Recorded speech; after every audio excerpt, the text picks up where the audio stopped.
So you want to start a side hustle. Well, so did I just a few months ago, and I am now running a successful Etsy business. So today I wanted to hop on and do studio vlog number 1, where I talk all things how to open your own business, how I started, how to make stickers, how I make tumblers, all the ins and outs, and just show you guys a bunch of the behind the scenes, tell you guys some of my top secrets to being able to start a business without having a ton of money up front and more. You know what? Let's just get right on into it. Really quick, by the way, hi, my name's Grace. This is a positive little side of the internet. I make positive videos. I'd love if you join me. All you have to do is subscribe and be part of the Sunflower family. I'd love to have you. Okay, now back into the video.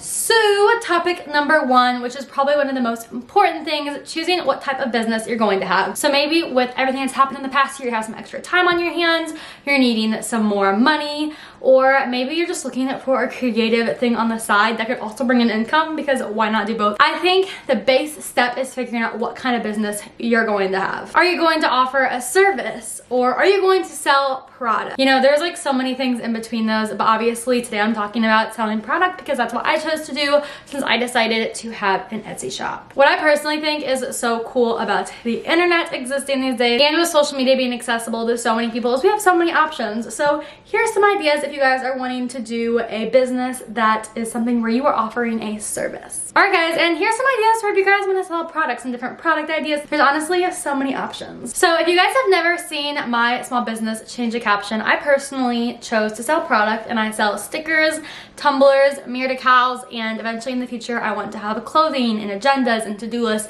and so many things. But for the first couple months, I'm focusing on stickers and cups, and yeah, basically every month I try to do a launch or 2, or you know, it just depends how much time I have on my hands. So you guys can follow me over there if you guys want to see like what products I come out with, but I have a lot of fun with it.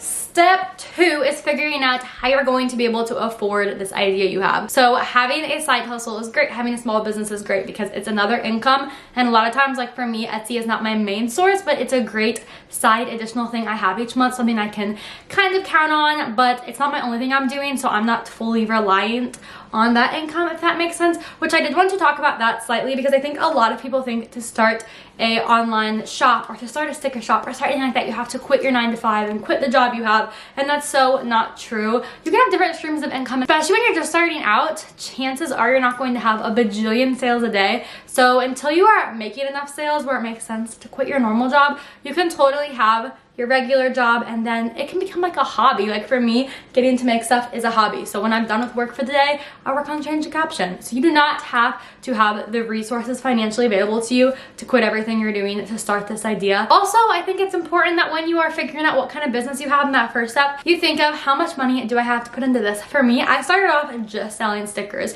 Just selling stickers, I was not putting a crazy amount of money into my business. It was nothing overwhelming. It made it fun in the beginning instead of being this huge financial pressure that I was like, I need to make this money back. For all this money I spent, it was like a pretty low-key way to start out. And then when I started seeing I had successful sales, I moved on to, okay, I'm gonna order bulk tumblers and sell those, because I saw through my sales, okay, there's a really good chance I could actually sell these if I buy them. So for me, it was like a slow build up, and then like when I do sweatshirts, I want to make sure I have enough sales that I can comfortably order the sweatshirts and be like, I'm going to sell these after putting the money into them. So whatever that business that you may be starting may be, you know, maybe start on the lower end of the spending and then like go up as you're making more sales, if that makes sense.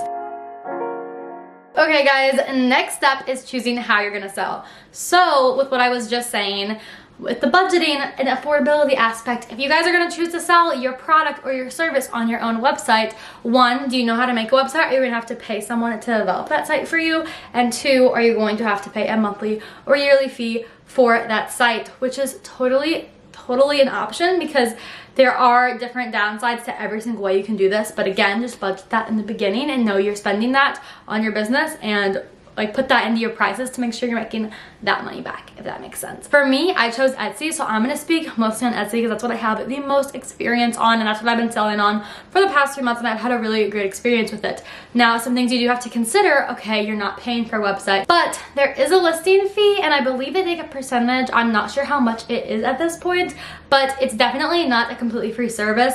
They're just charging basically for what you decide to do instead of a monthly fee for having it. So for me, my plan is is to do Etsy for a long while, and then possibly when I am making a much higher amount of money where the amount they're taking out doesn't make sense for me anymore, I will pour some money into having a website. For me right now, the cheaper option of the two is to use Etsy. Another thing to consider, again, Etsy is one I have experience with, but if you're using some kind of browsing thing, Etsy for example, I think I'll put it on the screen, it's like around 40 to 50% of the people who view my shop are not from my own socials, are not from my own marketing and advertising. They're actually from Etsy searches, because you have SEO, you have all of those great tools that if you have your own website, you know, most likely people aren't just going to find your page. You're gonna have to build the following elsewhere. And for me, I've really enjoyed having like 50% of my own marketing stuff, but also 50% of it is working on SEO and search terms and things like that. So anybody who's just looking for a sticker or a tumbler or a cup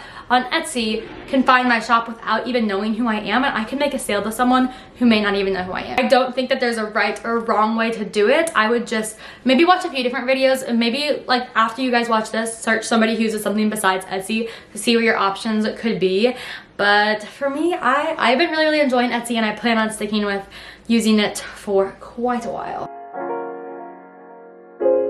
Next up is the creating process. So I feel like a lot of people are like, how do you come up with ideas? How do you get in that space? So I'm gonna kind of vlog and show you guys a little of how I do that. All right, guys, when it comes to my design process, it's honestly super simple. Sometimes if I'm not feeling super inspired, I'll scroll on Pinterest. Then I just like to put like a TV show or something. Like currently I'm watching Grey's as background noise. I get my iPad out and I use my Apple Pencil, go and Procreate, and I just sketch, and I just kind of make stuff up until I find something that I like.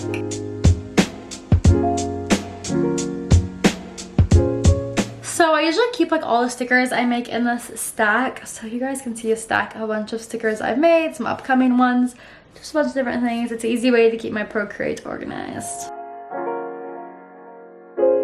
Okay guys, so next we are talking what I specifically do to make these different items that I sell. I get questions on my Instagram all the time because a lot of you guys are aspiring like sticker shop, especially the sticker question I think I get pretty often, and I'm here to answer those questions today and show you guys how I do it, because I had a lot of mistakes. It probably was a month of me spending a ridiculous, not ridiculous because I mean the stickers are not that expensive to make, but for it being stickers, I wasted so much sticker paper and money while I was figuring things out. So I'm gonna kind of share with you guys how I skipped to where I'm at now. So let's get into a little vlog segment where I'm gonna show you guys me making stickers, what I use, and all the ins and outs of that. All right, y'all, we are making stickers. I know when I first started my business and wanted to sell stickers, I just like didn't even know where to start, and I was like, how do people just know how to do this? I'm here to help you guys, and I'm here to show you guys how you do it. We are going to do it together. All right, so first things first on what we're gonna need is obviously sticker paper. Now it depends on what you are making. I use Cricut sticker paper, which is more expensive. I use like the vinyl sticker paper if I am making mirror decals, so my disco ball affirmation pack, my self-love affirmation packs. But for just regular stickers, like I'll show you, for example, here's some stickers in here, like my blue skies ahead sticker. I just use this sticker paper, which is much cheaper, so I can price these stickers much more affordable, and you actually just get it on Amazon, and it comes in a humongous pack. So I make literally new stickers all the time, and I don't even have to like think about it because I have so much sticker paper. Okay guys, so this is what my Cricut design space looks like. I have this saved. Always save your images that you put in the Cricut design space if you're selling them, because you want to make sure you always have them the same size. So this is what I always print when I make it. So you click make it, which I just airdrop these from my iPad. So super simple, and we are going to send to printer. So aside from the ad bleed, which I know some people take off, I've had better experience when I just leave it, but I like to use system dialogue. For me, that makes them come out much better. And if you're like, nothing's happening, it actually usually pulls up behind the Cricut design space. So you guys can see this is what I mean by the print system dialogue, and then change the quality to best. This is gonna make your sticker look better, and then click print. Okay guys, you guys can hear the printer going. I'm gonna print a few different stickers, and then I will meet you guys back upstairs. This one just shout out when I have more stickers made. Okay, so I printed out a few different stickers that I needed to restock. I keep all my stickers in this little cart thing, which I have a tour of over on the Small Biz Instagram, I believe. But I need to clean this desk up because I kind of like to have a clear space, and I'll show you guys the next steps. Okay guys, so here's my setup. My computer's still over here because I like to watch TV while I do this next step, but I have a roller because first of all, if you have hair, you're going to slightly shed more than you think you do, and you want to make sure there's no hair getting on any of your process with all this stuff because you're selling these things. So I always have this roller that I clean down my space, which is also just good for getting up like little fuzzies from clothes. I have my ruler for the next step, which I'll be showing you guys. I have my Cricut mat and my Cricut readily available. So we are going to, let's see, what sticker do we want to do first? Let's do I Am My Sunshine. All right, so step one is to clean surface, like I said. Also wash your hands. I washed my hands before I even did the printing thing, just because you guys, you know, you have to be extra careful with how strategic you're being with everything. You're not just making these for yourself. You are an entrepreneur. You are a small business guy or gal, whoever you are a boss, and you want to do everything professionally. So make sure your area is clean you're working with, and make sure, of course, your hands are clean. So I'm also going to just quick run over my mat. Some things just are always stuck to this, but I try to clean it the best I can. Okay, so this is the next product you're going to most likely need to make stickers. This is an optional step, but for me, it makes me feel prouder of my product. It makes me feel like my product is higher quality, and so I do it. I self-laminate. I use these self-laminating sheets. I get them from Walmart.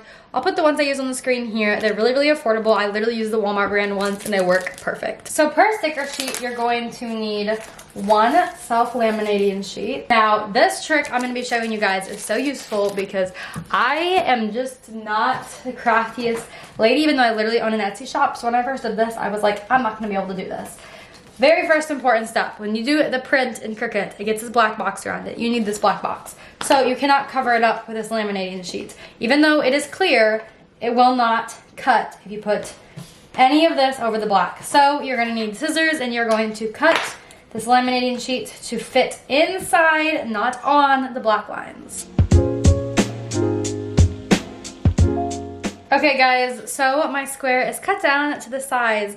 Now, I'm trying to get some focus so you guys can see, but you'll know if you buy it. There is like a little perforated top. You're gonna peel this off, and you're going to carefully apply it to the top to make sure that you're aligning it so that the laminated sheet never crosses the black line. Okay, and the last step is to cut your design out. I just use, personally, I prefer the poster board or poster board plus setting.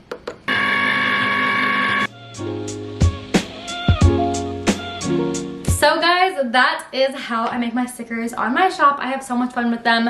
I also do like vinyl decals, mirror decals, car decals. And if you guys want me to show you how I do that in my studio vlog, number 2, comment down below and let me know, because I plan on doing more of these studio vlogs, which will be a little more vloggy, a little less chatty, but today I felt like I need to sit down and like answer the very beginning basic stuff of opening an online business for me, an Etsy shop. So next we're going to talk about making tumblers. I have one already made behind me that I actually am going to be packing up today, and I have some that I need to make, so I'm going to bring you guys along with me to show you how I do them. Now, my tumblers, I personally buy in bulk. That's how I profit off them. I buy a bulk amount. I decorate them by hand individually each on my own, and I pack them up and I ship them.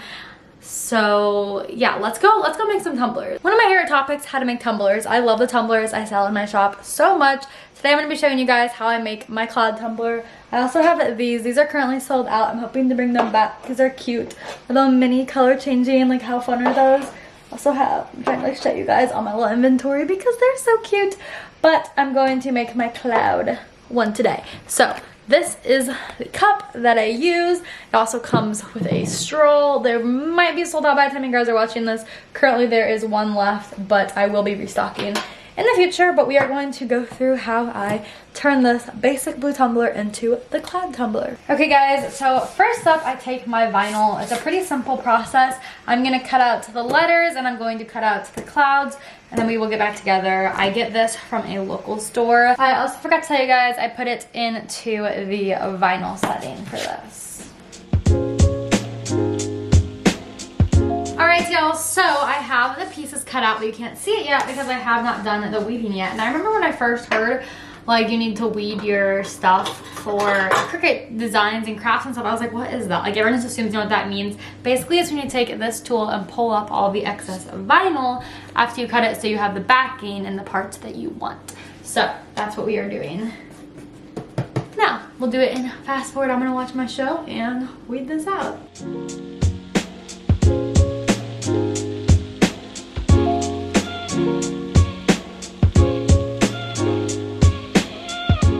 Guys, so here to check in, I just wiped down the bottle, and next step is applying the designs with transfer tape, which you guys can actually do this yourself. I sell DIY cloud kits on my shop, so if you guys don't want to shop a bottle, a cheaper option is you guys actually will get one of these cloud kits in the mail and you can make your own. That's like just a side thing, like you guys don't have to do that. But also if you're just trying to make your own for your own business, this is basically just how I do it. I do them all a little bit uniquely. I don't have like a set pattern.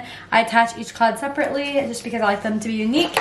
And this is the transfer tape I use. I'll have it linked down below. Definitely recommend this stuff. I got it on Amazon and it comes with so much and it's so much cheaper. I was using the Cricut brand transfer tape originally and I was literally spending so much money and I was like, this is unreal, and this is a much cheaper option for a clear, and I like that there's a grid on it because it helps with application when I send things like commuter decals and people want to be able to like line things up. This is really good.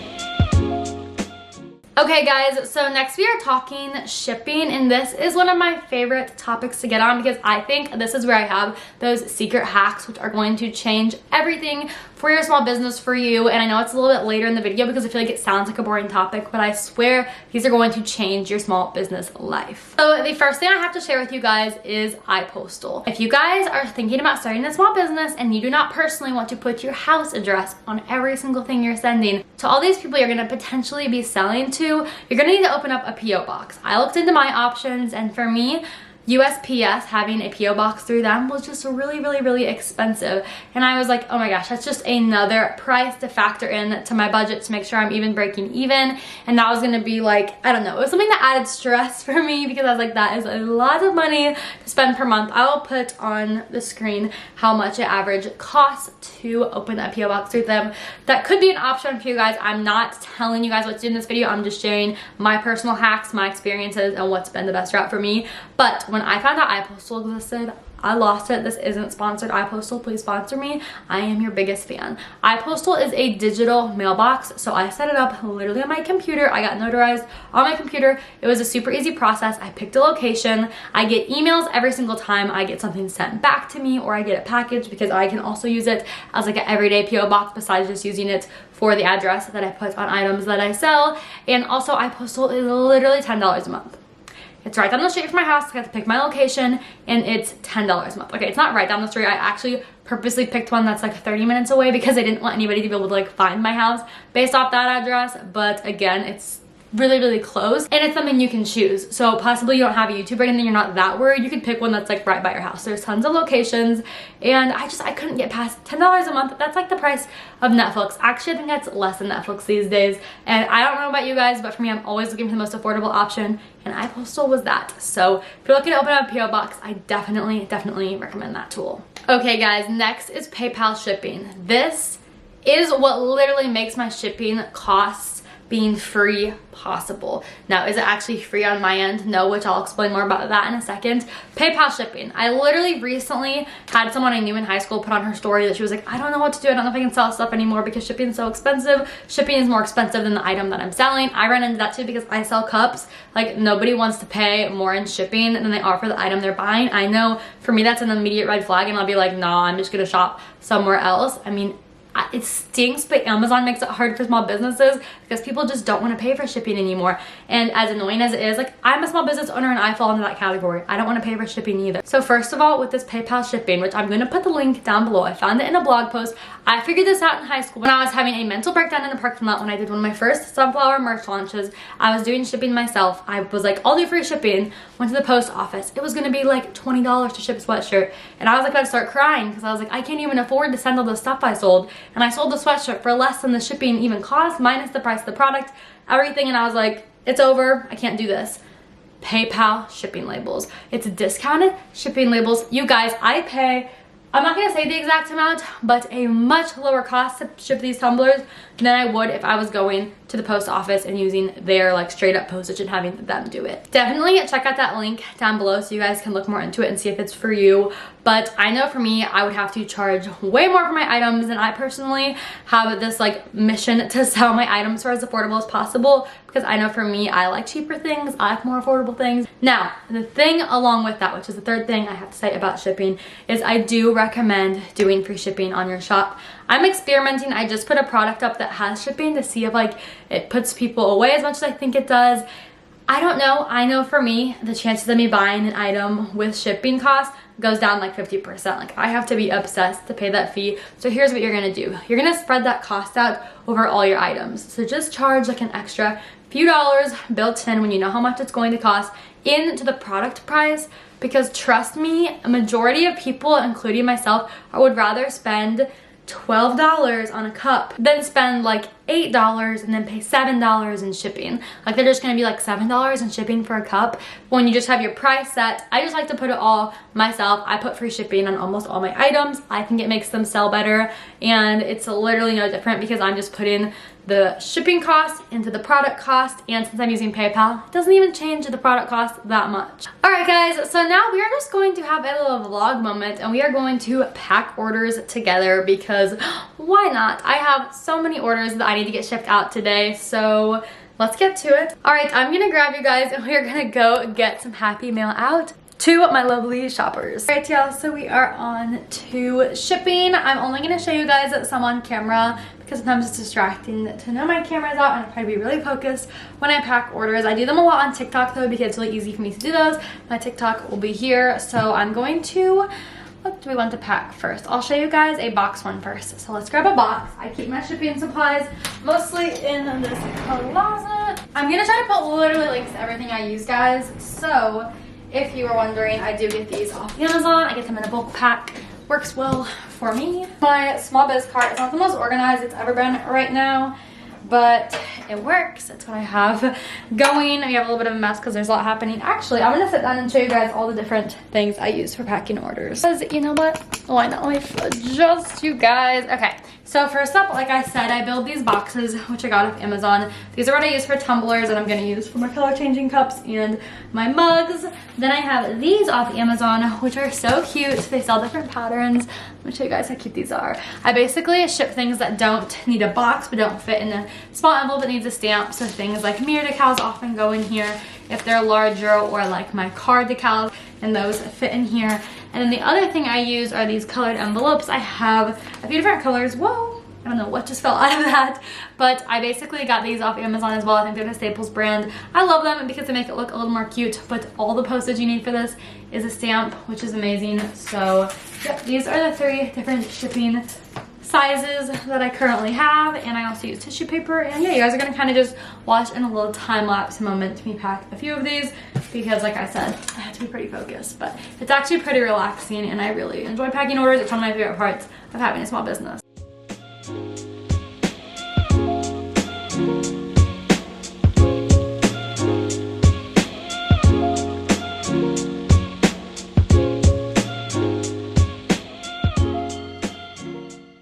A tip that I have for small businesses is when you're packing your order, not only having a fun little card. I just use normal printer paper for mine. It's not super expensive. And I also love to throw freebies in. This is just a free little sticker, and it just makes getting the order more exciting for the shopper.